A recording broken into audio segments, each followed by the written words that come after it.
La batalla más grande comenzó en el cielo. Una lucha entre el bien y el mal que desató la condena de la humanidad. ¿Será este el fin de la esperanza tan anhelada? El gran conflicto. Una saga milenaria y su sorprendente final.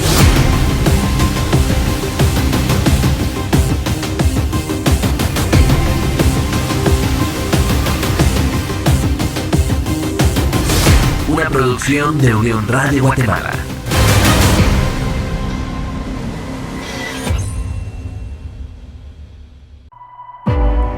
La luz emerge en Inglaterra.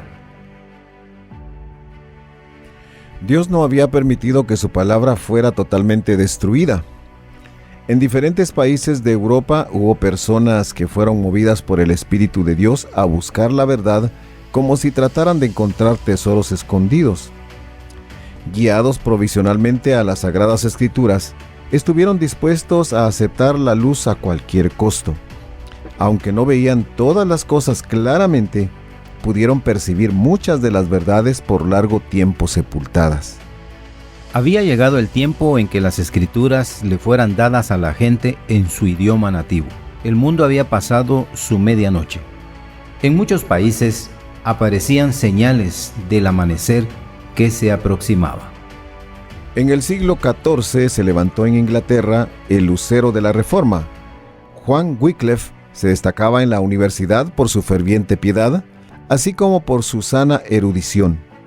Educado en la filosofía escolástica, en los cánones de la Iglesia y en la ley civil, estaba preparado para empeñarse en la gran lucha en favor de la libertad civil y religiosa. Había adquirido la disciplina intelectual de las escuelas y entendía las tácticas de los hombres instruidos. El carácter extenso y completo de su conocimiento le hizo ganarse el respeto tanto de amigos como de enemigos.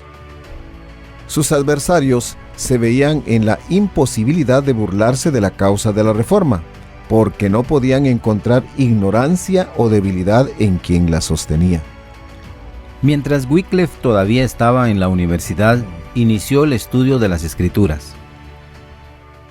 Hasta entonces, había sentido una gran necesidad que ni sus estudios escolásticos ni la enseñanza de la Iglesia pudieron satisfacer. En la palabra de Dios encontró aquello que en vano había buscado en otros conocimientos.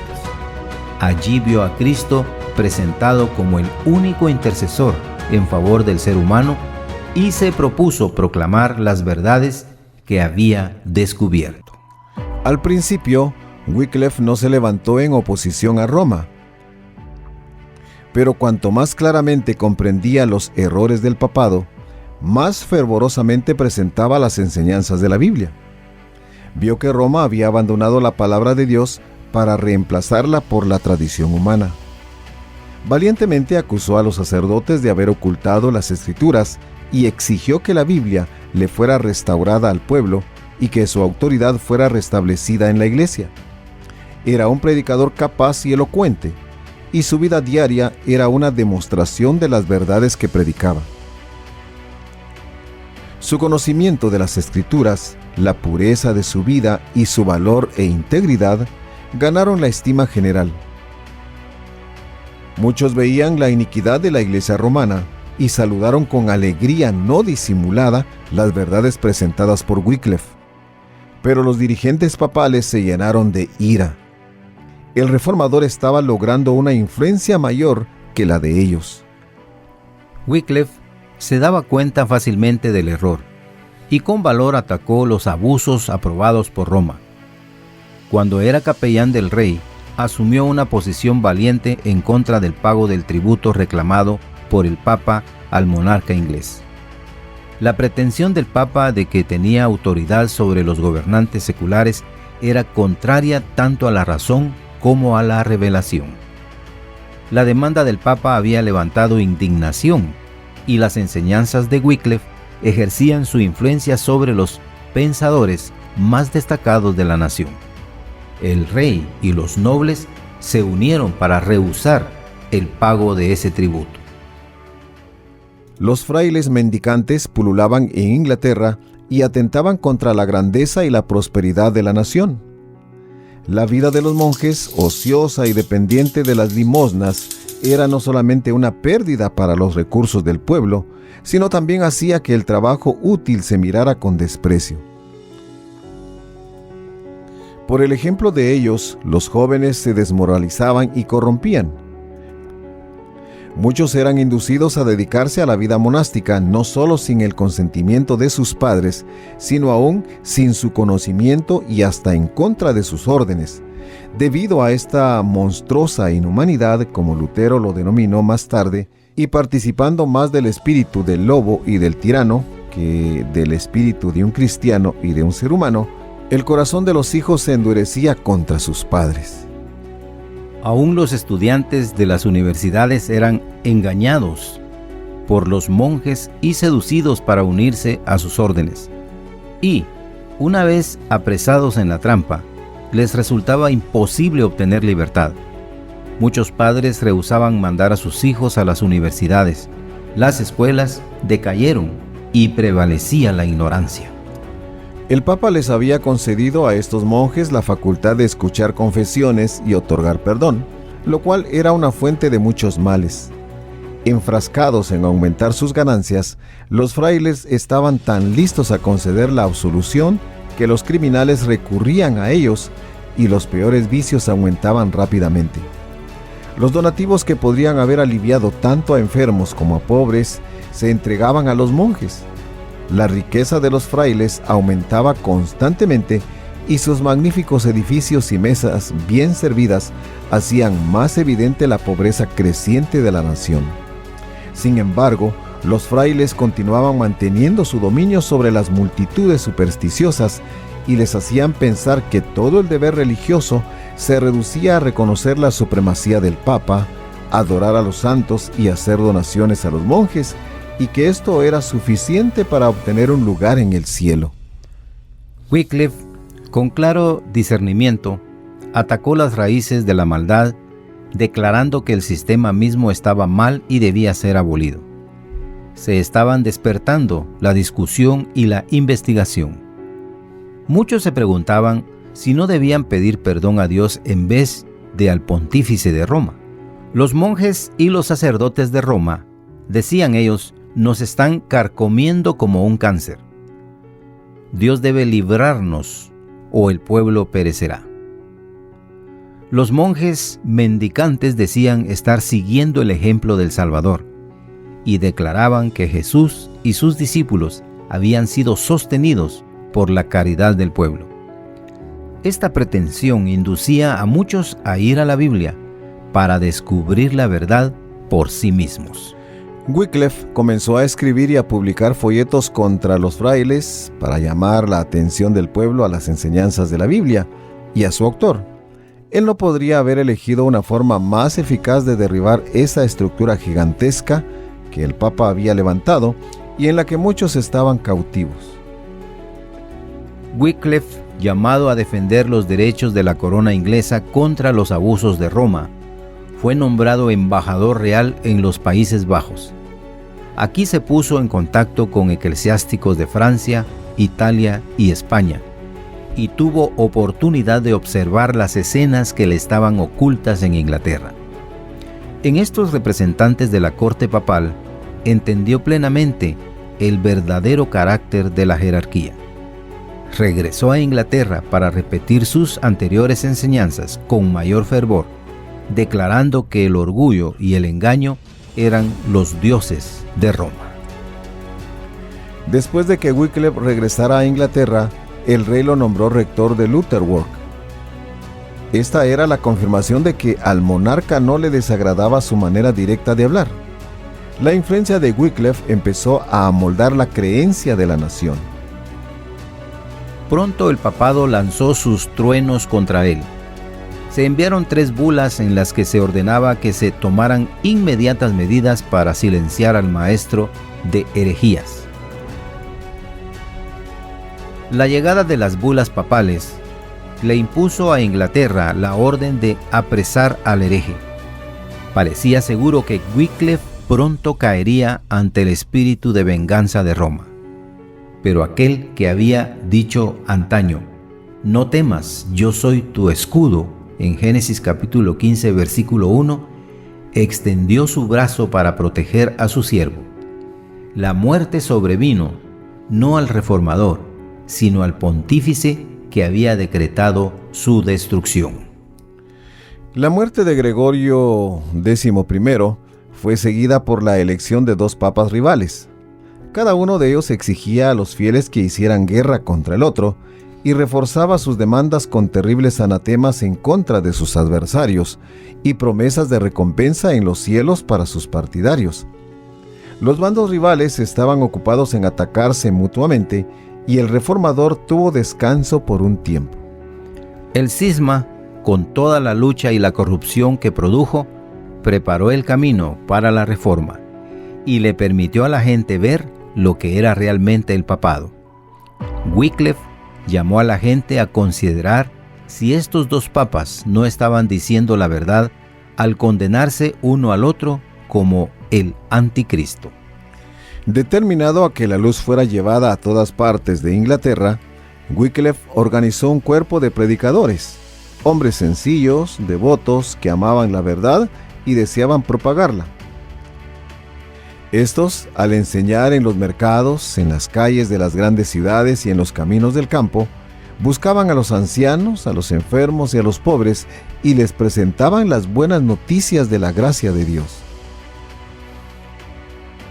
En Oxford, Wycliffe predicó la palabra de Dios en las aulas de la universidad.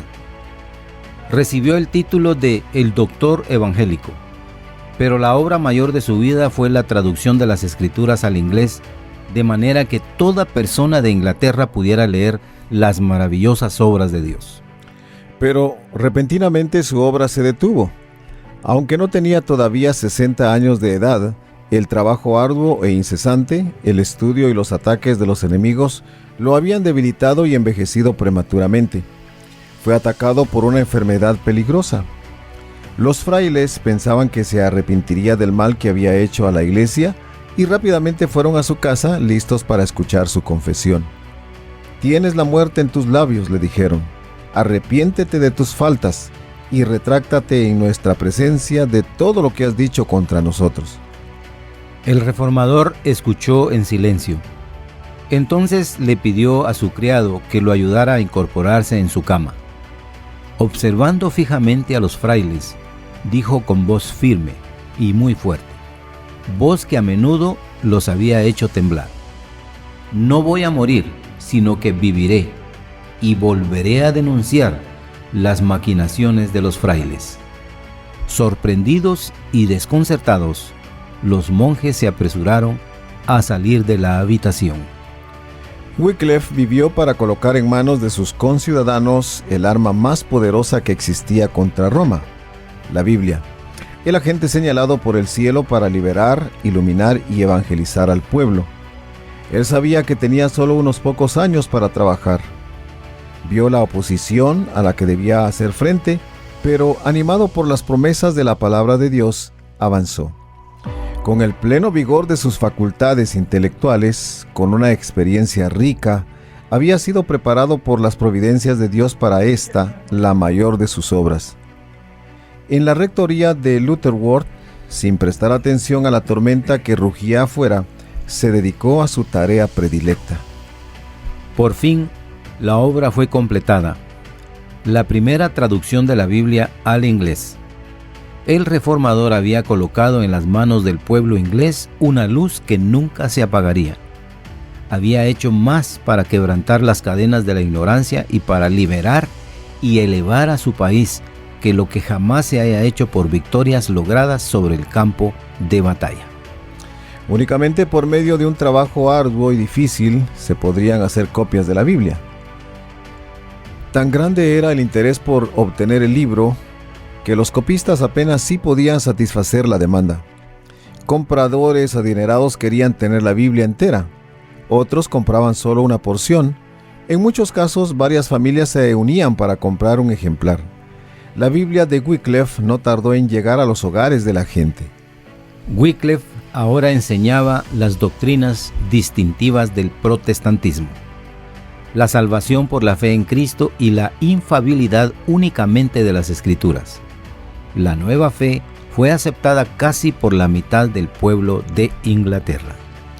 La aparición de las Escrituras produjo consternación en las autoridades de la Iglesia.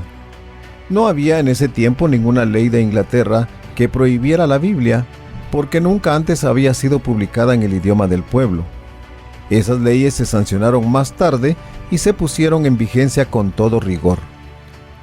De nuevo, los dirigentes papales se complotaron para silenciar la voz del reformador. Primero, un sínodo de obispos declaró que sus escritos eran heréticos. Luego, al lograr que el joven rey Ricardo II se pusiera de su parte, pronto obtuvieron un decreto real que condenaba el encarcelamiento a todos los que sostuvieran las doctrinas prohibidas. Wycliffe apeló del sínodo al parlamento. Valientemente acusó la jerarquía eclesiástica ante la autoridad nacional y exigió la reforma de los enormes abusos promovidos por la Iglesia. Sus enemigos quedaron confundidos. Se esperaba que el reformador, ya anciano, solo y sin amigos, se inclinara ante la autoridad de la corona. En lugar de ello, el parlamento, impulsado por la notable apelación de Wycliffe, rechazó el edicto de persecución y el reformador se halló de nuevo en libertad. Pero una vez más fue llevado a juicio, y en este caso ante el Tribunal Eclesiástico Supremo del Reino. Allí finalmente la obra del reformador tendría que detenerse, pensaban los papistas. Si lograban su propósito, Wycliffe saldría de este lugar solo para ir a la hoguera. Pero Wycliffe no se retractó. Valientemente mantuvo sus enseñanzas y repelió las acusaciones de sus perseguidores. Llevó a sus oyentes ante el tribunal divino y pesó sus falsos argumentos y sus engaños en la balanza de la verdad eterna. El poder del Espíritu Santo se hizo sentir sobre los oyentes. Como flechas de Dios, las palabras del reformador le atravesaron el corazón. El cargo de herejía con el que lo acusaban, ahora él se los arrojaba a sus acusadores. ¿Contra quién piensan ustedes que están luchando?, dijo Wycliffe. ¿Contra un anciano que está al borde de la muerte, de la tumba? No, contra la verdad que es más poderosa que ustedes y los vencerá. Luego de decir esto, se retiró y ninguno de sus adversarios intentó impedirlo. La obra de Wycliffe estaba casi terminada, pero una vez más tendría que presentar su testimonio en favor del Evangelio.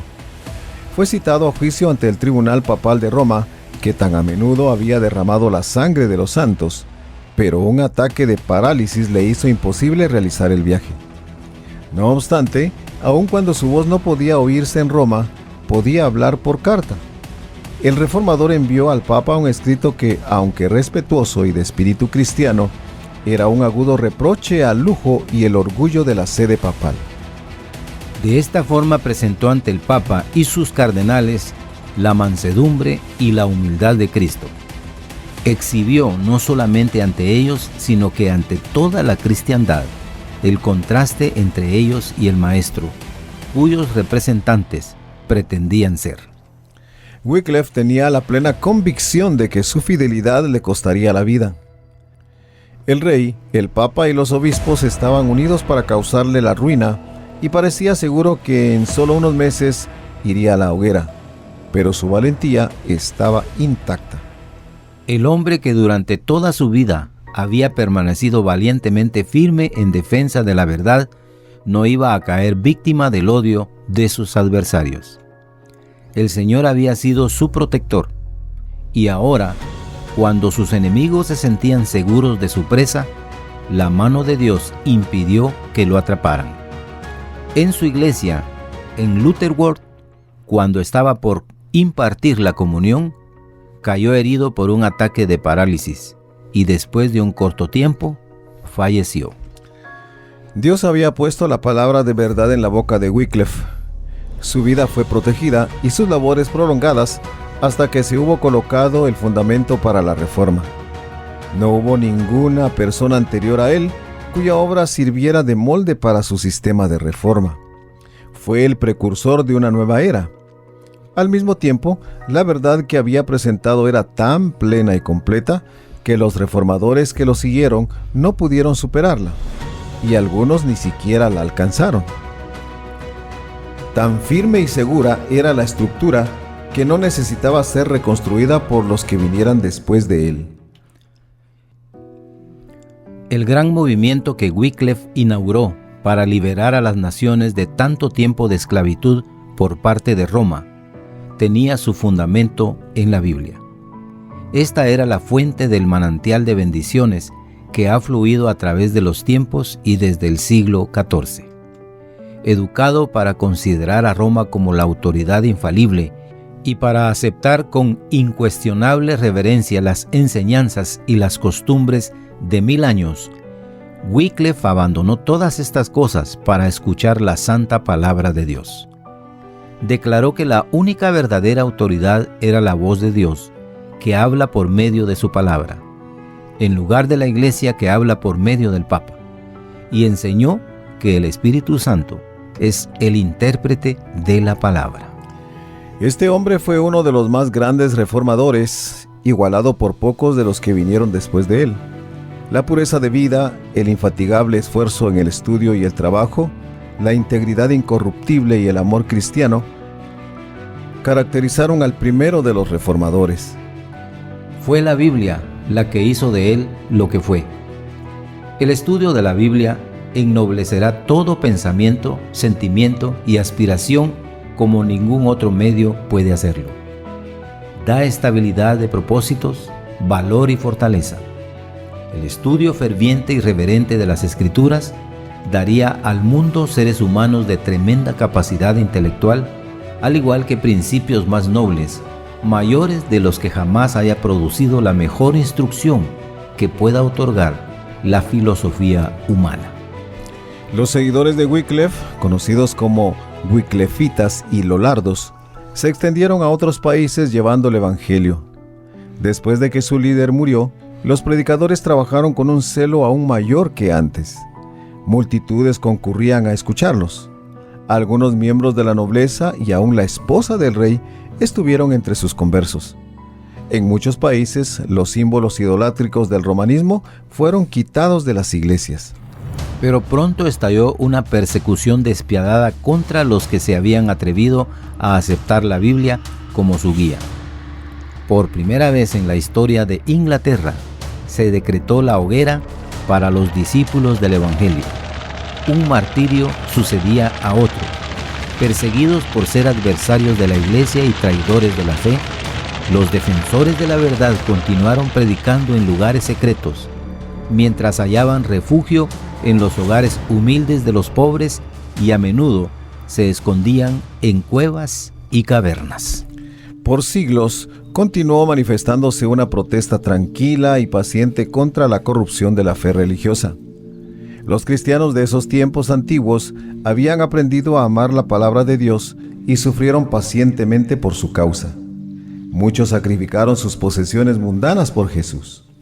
Aquellos a quienes se les permitía habitar en sus hogares, alegremente alojaban a sus hermanos desterrados, y cuando ellos también eran desalojados, aceptaban con alegría el destino de los perseguidos. No fue pequeño el número de los que dieron un valiente testimonio de la verdad en los calabozos y en medio de las torturas y las llamas, regocijándose en ser contados por dignos de participar en sus sufrimientos. El odio de los partidarios del papado no pudo quedar satisfecho mientras el cuerpo de Wycliffe descansara en la tumba. Más de 40 años después de su muerte, sus huesos fueron exhumados y quemados públicamente, y las cenizas fueron arrojadas a un arroyo vecino. Este arroyo, dijo un antiguo escritor, llevó sus cenizas hasta el río Avon, el Avon al Saberna, el Saberna hasta los mares, y estos al océano.